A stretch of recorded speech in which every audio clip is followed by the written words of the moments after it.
Hello आप हमारे इस YouTube चैनल पर। गाइस, आज हम लोग करेंगे एक्सरसाइज 3.4 क्लास 11th की। इसको करने से पहले मैं इस एक्सरसाइज के तुम्हें फार्मूलाज बता देती हूँ। सबसे पहले ये जो फार्मूलाज मैं तुम्हें बता रही हूँ ये तुम्हें आने चाहिए, तभी तुम लोग इस एक्सरसाइज को कर सकते हो। फर्स्ट फार्मूला है, if sine theta is equals to 0 then theta is equals to n pi. Okay, then theta is equals to n pi. अब दूसरा देखो, if cos theta is equals to 0 then theta is equals to 2n + 1 pi by 2। If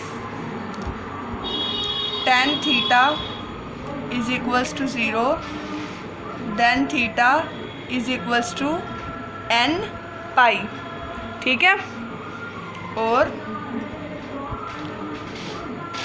if sine theta is equals to sine alpha then theta is equals to n pi + 1 - 1 n alpha. Okay, now if cos theta is equals to cos alpha then theta is equals to 2n pi ± alpha। if tan theta is equals to tan alpha then theta is equals to n pi + alpha।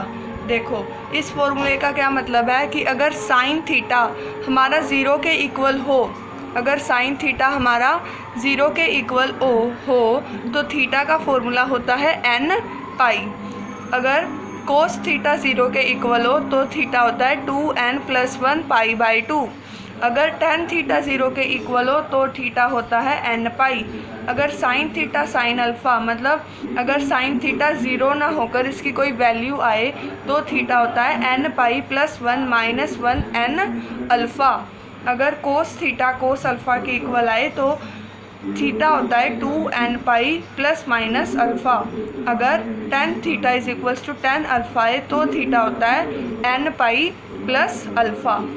तो अब question करेंगे, exercise के question, तब ज़्यादा हमें समझ में आएगा। तो फर्स्ट क्वेश्चन है, tan x is equals to √3। हम सबको ये तो पता ही होगा कि ये जो tan होता है, tan में मतलब टेंजेंट में √3 कब आता है? जब टेंजेंट की वैल्यू 60 डिग्री होती है, तब आता है ना ये √3। तो अब हम जो 60 डिग्री होता है उसको हम लोग क्या लिखते हैं? π/3। ये मुझे पक्का उम्मीद है कि तुम्हें ये सब कुछ पता होगा। ठीक है, तो अब देखो फॉर्मूला क्या यूज होगा। Formula used, if tan theta is equals to tan alpha then theta is equals to n pi + alpha। तो अब ये जो थीटा है थीटा को यहीं ऐसे लिखो। अब इज इक्वल्स टू, अब n पाई प्लस अल्फ़ा, यहाँ पर क्या है? ये, इसको हम लोग क्या बोलेंगे? अल्फ़ा।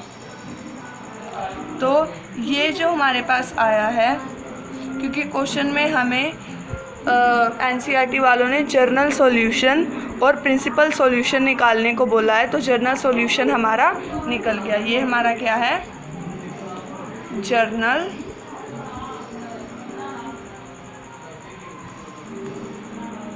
सॉल्यूशन। ठीक है, ये हो गया जनरल सॉल्यूशन। अब इसका हम लोगों को क्या निकालना है, अब हमें इसका निकालना है प्रिंसिपल सॉल्यूशन। तो प्रिंसिपल सॉल्यूशन कैसे निकालते हैं, देखो जो सबसे पहले जनरल सॉल्यूशन आया है उसको मैं यहाँ पर लिख लेती हूँ। जनरल सॉल्यूशन आया है n pi plus pi by 3। अब देखो ये आया है अपने पास,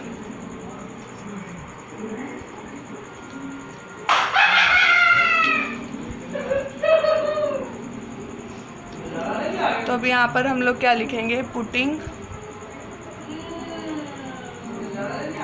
n इज इक्वल्स टू 0, ऐसे ही निकालते हैं principal solution, and n is equals to 1। अब ये जो जनरल सॉल्यूशन आया है इसमें हमने n की वैल्यू 0 रखनी है और फिर n की वैल्यू 1 रखनी है। तो n pi plus pi by 3, n pi plus pi by 3। अब देखो जब हम n की वैल्यू 0 रखेंगे, n की जगह 0 मल्टीप्लाई में पाई है प्लस पाई बाई 3 है, और यहाँ पर हमें इसको 1 रखना है। तो अपने पास ये 0 से जब हम किसी को मल्टीप्लाई करते हैं तो वो 0, तो यहाँ पर आ गया पाई बाई 3। ये हमारे पास एक प्रिंसिपल सॉल्यूशन आ गया, और 1 की मल्टीप्लाई से करेंगे तो आएगा पाई बाई 3। तो ये हमारे पास क्या आ जाएगा, 3 पाई प्लस पाई, जो अपने पास आएगा 4 पाई बाई 3। तो जो जनरल प्रिंसिपल सॉल्यूशन होते हैं वो हम लोग ऐसे ही निकालते हैं। तो ये दोनों जो भी आए हैं ये दोनों हमारे क्या है, प्रिंसिपल सॉल्यूशन। अब सेकंड क्वेश्चन करते हैं। सेकंड क्वेश्चन देखो, सेकंड क्वेश्चन हमें दे रखा है sec x is equals to 2। अब हमने sec x का तो कोई फॉर्मूला पढ़ा ही नहीं है, हम लोगों ने तो ये फॉर्मूले पढ़े हैं, पर हमने कोस का ज़रूर पढ़ा है। तो हमें पता है कि जो sec x होता है वो cos x का उल्टा होता है। तो अगर हमें इसमें से cos x चाहिए तो cos x हम इसको उल्टा कर देंगे। अब देखो इसको हमने उल्टा कर दिया। अब कोस में 1/2 कब आता है, जब कोस की वैल्यू 60 डिग्री होती है, और 60 डिग्री को हम पाई बाई 3 लिखते हैं। तो formula used if cos theta is equals to cos alpha then theta is equals to, अगर कोस थीटा कोस, तो फॉर्मूला हमारे पास होता है 2n pi plus minus alpha. ठीक है, तो प्लस माइनस अल्फ़ा होता है। सो अब यहाँ पे 2n pi plus minus alpha क्या होता है, ये जो वैल्यू यहाँ से आती है। तो ये जो हमारे पास आया है ये हमारा है इसका general solution.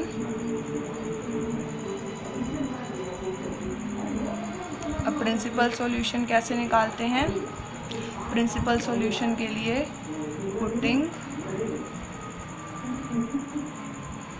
n is equals to 0 and n is equals to 1। अब जब हम 2n pi plus minus pi by 3 है,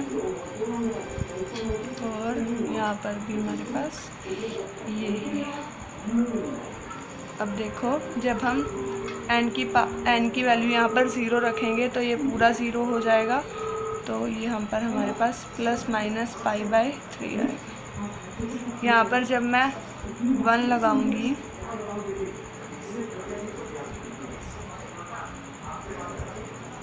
तो अपने पास प्लस माइनस पाई बाई 3, और एक है 2 पाई प्लस पाई बाई 3। ठीक है,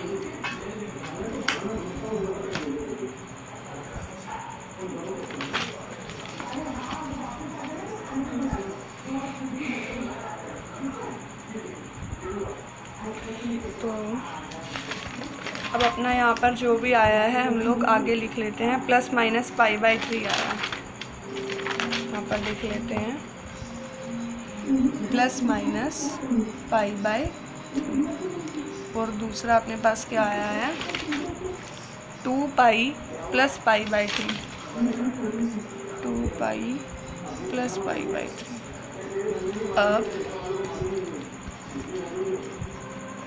अब हम लोग यहाँ पर देखो इससे दो वैल्यू निकल कर आएंगी, एक तो पॉजिटिव और एक माइनस वाली। और इस साइड यहाँ पे भी प्लस माइनस चल रहा है ना, तो सबसे पहले हम इसका एलशियम ले लेते हैं 3 6 पाई प्लस माइनस पाई।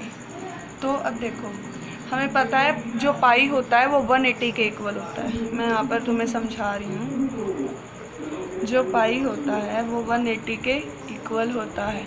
अब ऊपर अपने पास क्या आया है, ऊपर अपने पास आया है पाई बाई 3, एक पॉजिटिव का पाई बाई 3 और एक नेगेटिव का पाई बाई 3। ये रफ वर्क है, एक पॉजिटिव का पाई बाई 3 आया है, एक नेगेटिव का। पाई की जगह 180 रखो, यहाँ पर नीचे 3 रखो, यहाँ पर भी 180 रखो, यहाँ पर भी 3 रखो। आंसर 60, यहाँ पर -60। तो देखो मैं तुम्हें बता दूँ कि जो प्रिंसिपल सॉल्यूशन होता है, प्रिंसिपल सॉल्यूशन, उसमें जो वैल्यूज़ होती हैं, उसकी जो वैल्यूज़ होती हैं वो 0 डिग्री से लेकर 360 डिग्री तक ही होती हैं। ना इनके बीच की वैल्यू, ना इनसे ज़्यादा ना भी इनसे कम। अब देखो 60 डिग्री वो तो ठीक है, इन दोनों के बीच में आ रहा है, पर ये जो -60 है वो तो 0 से भी छोटा है, तो ये एक्सेप्ट हो जाएगा। मतलब जो पॉजिटिव वाला है वो एक्सेप्ट हो जाएगा और ये दूसरे वाला हम लोग नेगलेक्ट कर देंगे। ठीक है, तो हम लोग यहाँ पर लिख देते हैं pi by 3 is accepted and minus pi by 3 is neglected. So अपने पास यहाँ से क्या आया है पाई बाई 3 आंसर। अब यहाँ से देखो अब यहाँ पर भी दो वैल्यू बनेगी, एक अपना पॉजिटिव में हम लोग रखेंगे और एक हम लोग यहाँ पर नेगेटिव में रखेंगे, ये ऐसे। ओके, अब देखो यहाँ पर हमारे पास आएगा 6 और ये 7 पाई बाई 3, यहाँ पर आएगा 5 पाई बाई 3। ठीक है, अब फिर से इन्हें रख के लिखो कि एक्सेप्ट तो इन दोनों में से एक ही होगी।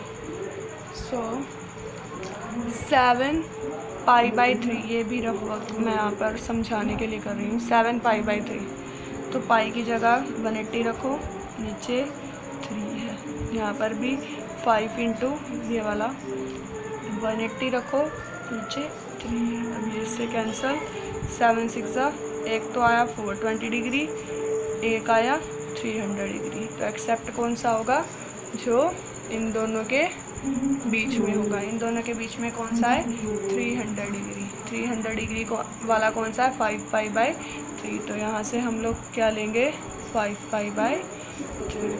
तो ये दो हमारे क्या होंगे principal solution. Okay, thank you. जो बाकी एक्सरसाइज है वो अगली वीडियोस में है, उनको प्लीज़ ज़रूर देखना। Thank you.